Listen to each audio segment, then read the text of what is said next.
E por que é tão difícil realizar mudanças? Porque a gente quer, a gente sente a necessidade. É importante, é benéfico. Por que é difícil mudar, tá? Porque o caos que a mudança traz. Eu vou falar um pouquinho agora. Então, por mais positivo que seja mudarmos, tá? E por mais faniquito que a gente tenha também por querermos, né, mudar, isso não é fácil de se fazer. Existem algumas explicações e motivos para isso. A primeira explicação são as crenças centrais que se formam aí, que foram formadas durante toda a nossa vida, isso mesmo baseado na terapia cognitivo-comportamental. Eu e você e todo mundo aí da vida, né? Formamos crenças muito fortes de como o mundo é, tá? Então eu tenho uma crença muito específica de como o mundo é, de como o mundo funciona, de como a vida funciona, de como será o futuro, por exemplo. E assim, né, dessa maneira, eu formo também crenças de como eu devo agir nesse mundo para que eu evite sofrimento e que eu consiga sobreviver. E você funciona da mesma maneira. Você tem uma visão de como o mundo funciona, de como as pessoas funcionam. E aí então você desenvolve crenças sobre você mesmo. Tanto de quem você é neste mundo, como também de como você precisa agir nesse mundo para não sofrer e para conseguir navegar nesse mundo. Para realmente conseguir sobreviver de certo modo. Tá? Então isso é um dos grandes motivos, as crenças. Porque o problema é que esse modo de funcionar que a gente cria baseado nas nossas crenças geram, querendo ou não, os nossos problemas, as nossas dificuldades. Existem muitos problemas externos, obstáculos, só que o nosso modo de funcionar impede a gente de superar esses obstáculos. Então as nossas crenças geram o nosso modo de funcionamento e esse modo de funcionamento gera os nossos problemas, as nossas dificuldades. E muitos desses problemas são o que nós queremos, querendo ou não, mudar com as nossas metas de começo de ano, né? Então se eu tenho uma meta de emagrecer, se eu tenho uma meta de atividade física, coisas nesse sentido, isso tem muito a ver com o meu modo de funcionar de não comer saudável, o meu modo de funcionar de não praticar atividade física, dos motivos para isso. Se eu tenho uma meta aí de me relacionar melhor com as pessoas, isso tem a ver com o meu modo de funcionar de ser um cuzão, ou de ser muito tímido, né? De conseguir conversar com as pessoas e coisas nesse sentido. Então, muito ligado com as nossas metas estão problemas causados por nós mesmos, pelo nosso funcionamento, que são gerados justamente pelas nossas crenças, tá? Então, só que para mudar, nós precisamos então mexer. Isso é muito complicado. Nós precisamos mexer, isso é verdade para nós, psicoterapeutas, como para os pacientes. Para mudar, a gente precisa mexer com ideias que existem há muitos anos na nossa cabeça. Há muitos anos na nossa cabeça. Ideias, querendo ou não, parasitárias, que eu gosto de chamar, que precisam que a gente haja de uma certa forma para que elas não morram. Porque como são ideias parasitárias, elas precisam de alimento. E o alimento delas é você continuar agindo como você sempre agiu. Que é o jeito mais fácil delas se manterem vivas. Então elas vão estimular você a continuar agindo como você age. Então mudar aqui, tá, pode significar matar essas ideias, algumas dessas ideias. E de certa forma matar parte de quem você é. Porque querendo ou não, o que nós somos, né, de forma já parte de quem nós somos é como a gente se comporta no mundo. Parte de quem nós somos é como a gente se comporta no mundo. É como os outros nos veem. É como a gente interage com as pessoas. Então isso faz parte. Porque fulano é mais tímido, porque fulano é mais assim, fulano é mais agitado, fulano, né? Tem essa questão. Fulano é descontrolado. Então parte de quem nós somos é como a gente age no mundo, como a gente se comporta, né? Então, se eu mudo esse meu modo de funcionar, eu de certo modo mudo quem eu sou em partes. Então, se eu mato essas ideias parasitárias aí na minha cabeça, de certa forma, eu mato parte de quem eu sou. Por isso que é tão difícil, de quem você foi até hoje, você vai estar matando ali. Então, pense em você se desenvolvendo essas crenças de que como um profissional de psicoterapia tem que ser, como um psicólogo tem que ser, o que você pode agir, o que você não pode falar, o que você tem que crer, você tem que pensar de tal maneira, você tem que ser assim, você tem que ser assado. Aí você vai criando essas crenças de como um profissional, de como um psicoterapeuta, de como um psicólogo deve agir, deve ser, deve fazer, deve falar. Coisas nesse sentido, baseado em professores, baseado em outros profissionais e coisas variadas. Então, se você mudar de certa forma, você está matando parte de quem você é. Por isso que é tão difícil a mudança. Se você entender isso serve para você na sua vida, porque você também é humano, então você também tem problemas e tudo mais, como também para você ajudar o seu paciente a mudar. Então, você entender isso é válido para você, psicoterapeuta, como também para você conseguir ajudar o seu paciente, tá? Então, o segundo problema, esse é o primeiro problema, a primeira dificuldade, o primeiro motivo, grande motivo da gente ter dificuldade de mudar. É isso, as crenças centrais que nós temos e o nosso modo de funcionar. O segundo problema é que para mudarmos, nós precisamos sair da famosa, né, chamada por muitas pessoas aí da zona de conforto, né? Da zona de conforto, né? Todo mundo fala isso, você tem que sair da zona de conforto, você quer, tem que sair da zona de conforto, né? Coisas nesse sentido. Mas o que seria esse bendito zona de conforto, né? A zona de conforto, essa zona de conforto nada mais é que o espaço, tá? O espaço que nós vivemos aí no nosso dia a dia, onde se encontra tudo que nós conhecemos. Onde se encontra toda a estrutura que nós montamos durante todos os anos da nossa vida. Então, eu vou formando crenças durante a minha vida, eu vou agindo de certo modo, e eu vou entendendo o funcionamento do mundo. Eu vou aprendendo como eu devo agir para não sofrer, para sobreviver e coisas nesse sentido.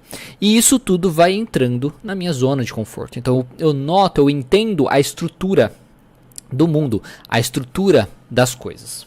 Tá? Então a zona de conforto é basicamente isso. Se encontra tudo o que nós conhecemos. Todas as estruturas que nós montamos durante todos os anos das nossas vidas. E quando nós saímos dessa zona de conforto, só há o desconhecido. Só há o caos. Porque eu não conheço. Então eu tenho tudo aqui. Eu conheço meu ambiente. Eu sei onde que é meu quarto. Eu sei onde é isso. Sei que. Se eu saio desse local, só tem o caos. Eu não sei de nada. Eu não sei onde funciona, onde está tal lugar, onde está o outro lugar, onde eu encontro isso, onde eu encontro aquilo, como fazer, como navegar, como conversar, como fazer. Tá? Então sair da zona de conforto, basicamente, só há o caos, só há o desconhecido. Então eu não sei o que vai acontecer, por exemplo, se eu parar de beber. Vamos supor que essa é uma meta minha pessoal. Eu não sei o que vai acontecer se eu parar de beber. Eu não sei se a dor muscular da academia, quem às vezes não faz muita academia, né, começa a sentir dor muscular pela primeira vez, ai meu Deus do céu, eu não sei se essa dor muscular que eu senti quando eu voltei pra academia, que eu comecei a academia, sei lá, vai passar ou não vai passar, se é uma coisa séria ou se não é uma coisa séria. Eu não sei se eu vou ter resultado que eu espero buscando o que eu quero na minha vida pessoal e na vida profissional. Eu não sei se o meu projeto, o projeto que eu vou fazer novo, vai trazer resultado ou não vai trazer resultado. Eu não sei se eu vou conseguir ajudar os meus pacientes, trazendo aqui para nós psicoterapeutas, eu não sei se eu vou conseguir ajudar os meus pacientes. Não é uma garantia. Quando eu começar os meus atendimentos clínicos, eu não sei disso. Eu não sei se eu vou conseguir ser um bom profissional, ou o melhor profissional que eu possa ser. Eu não sei disso. Não tem como ter essa garantia. E isso é o caos. Isso é angustiante, isso é o desconhecido, isso é sair da nossa zona de conforto. Então esse caos, esse desconhecido, traz grande angústia a todos nós. Traz para mim também, traz para você e traz para os seus pacientes. Só que isso não quer dizer que não é possível de viver mesmo assim com isso. Tá? Então isso é um dos grandes motivadores para nós não sairmos do sofá ou nos tornarmos, o que eu falei lá no início, psicólogos, psicoterapeutas, bibliotecários. Tá? Isso é um dos grandes motivadores para a gente nos tornarmos aí psicólogos bibliotecários. Porque eu sei como é estudar.